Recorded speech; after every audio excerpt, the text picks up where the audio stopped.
I know the term "this is what No Man's Sky should have been like" is thrown around a lot, but this is what No Man's Sky should have been like. Okay, I want to start off this review by saying I'm going to review the Waterworld's DLC for this game next week, but right now I'm going to focus on the content of this game, so be looking forward to that probably, I don't know. Also, considering there's a lot of content in this game, I'm probably going to leave some of the mechanics in this game for the next part, probably more so towards the planets, considering one, that's what the DLC is focused on, the planets, and two, I didn't really play much of the planets. That's the weirdest sentence I've ever said in my life, but I didn't really play much of that part of the game, so there's that. Okay, with that all out of the way, let's start the review. Okay, so the game starts off with you leaving Avalon. You don't really ever return to it, I don't think, but I never actually completed the game. I didn't even get any achievements, so I don't think I'm the best person to be talking about this game, considering for a lot of people, this might be the first experience they've ever seen of the game. So there's that. But when you start open the game, you're told to click the warp button, and this button it's on a control panel with a lot of other buttons, but it's a very important one because it allows you to change locations to wherever you want to go.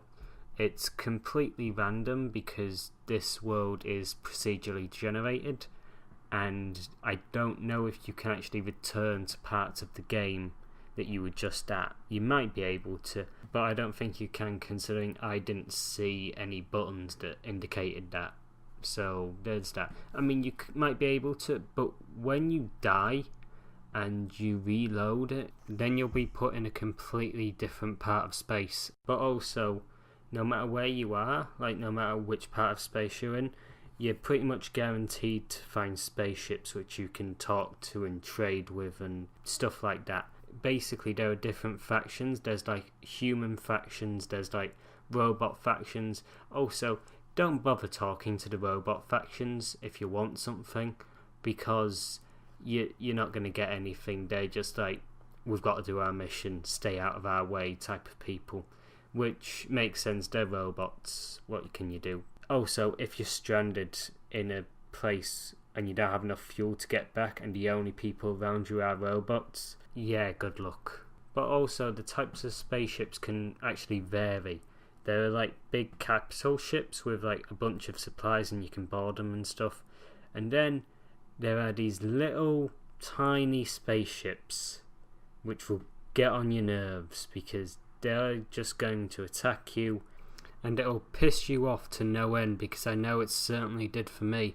Also, the combat system, not really the best, or at least I'm not very good at it, but the combat system is basically you turn a gun and you have to hope that they're coming the right way. Also, the gun doesn't turn very quickly. I know you can upgrade it if you get like enough money. You can buy more guns, which is good. Always good to have more guns. But really, it's not the best. I'm going to be honest. Like, it's probably the weaker part of the game, the combat, because if you get attacked by these little spaceships, which travel in groups of 3 for some reason, then I'm more likely to just warp out of there than I am to attack them, because it's not going to happen. Also, if you try to fight these people who fight you in the first place, if there's a big capital ship of the same class, you're going to want to get out of there, because if you're just starting the game, you won't do too good against a big capital ship on your own. I mean, you can try, but really, it's not going to work out. Also, you can have like different sorts of people on your ships. Like, for instance, leaders. You have to have at least one leader to communicate with another ship, and you have to have a few pilots to go down to planets and explore. And basically, you can hire people and force them. Well, you can ask them nicely to do some work for you. And basically, they can repair your ship if it comes under attack. So they can repair stuff like the warp drive, the shields, the life support system, all that stuff. But you also have to feed them, and you have a certain amount of food at the beginning, and you can buy some more, you can ask for some more, but asking for more food doesn't typically end well. I've only successfully done it once, but you can't specifically ask for whatever supplies they give you. It's potluck basically. And one time when I was really low on food and I asked for, some aid, what they gave me instead of food was more people to feed. But yeah, ships can also give you people as well. They can give you decent people, or they can give you prisoners, but you can eventually turn the prisoners into workers. Like, that can happen.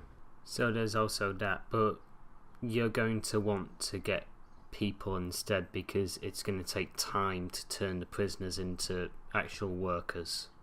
Also, you can, like I said earlier, you can actually dock space stations, although you're going to have to ask them nicely, because they have to evaluate whether you're a threat or not, which depends on what type of person you want to be. There's like good and evil, and I didn't mean to be evil, but that's what ended up happening, because I shot a lot of people in space stations, either finding out how the controls worked or just by them starting it and I was finishing it. So really it's not my fault. However, that's not what the police robots said when I was on the space station. They just chose to shoot first and ask questions later. And actually, whilst I'm talking about that, it would be great if the police robot people could take you in instead of just shooting you on the spot. I mean, I still want the option for them to shoot me on the spot, but it'd be great if you could either bail your person out, because you have to sacrifice a person to go into the space station, or alternatively you can just leave to save money if you don't have any money or something. But apart from American style police officers, there's also shops you can go to on the space stations. It depends on the space station, and you can always buy and sell things. So if you've been harvesting meteorites, but you can buy and sell stuff, and you can talk to people, and it's either they're going to tell you to piss off nicely, they're going to tell you to piss off not nicely and then try and shoot you, or they're going to give you stuff like weapons and, well, not weapons, but ammo and coal. I don't know, that's what the picture is, I think, but stuff like that. And so that's nice. But also, there was this one encounter I had on a space station where there was a person, and she wanted me to hire her to work there, and I think she was an experienced engineer, but I didn't have enough money to do that. But that's quite good. If there could be more encounters like that instead of people just trying to shoot you all the time, that would be great. And also, like the space stations, the planets, the reason why they're so similar is because there's no shortage of things that want to kill you on planets. Like, there's either the atmosphere that wants to kill you, like you can die in the atmosphere if you don't leave it soon enough, or there are creatures which also want to kill you. But on planets you can set up farms and agricultural places and domes, stuff like that. So that's pretty cool, and I want to see what stuff they add in the Waterworlds DLC regarding that, because I haven't played it as of recording this, so there's that.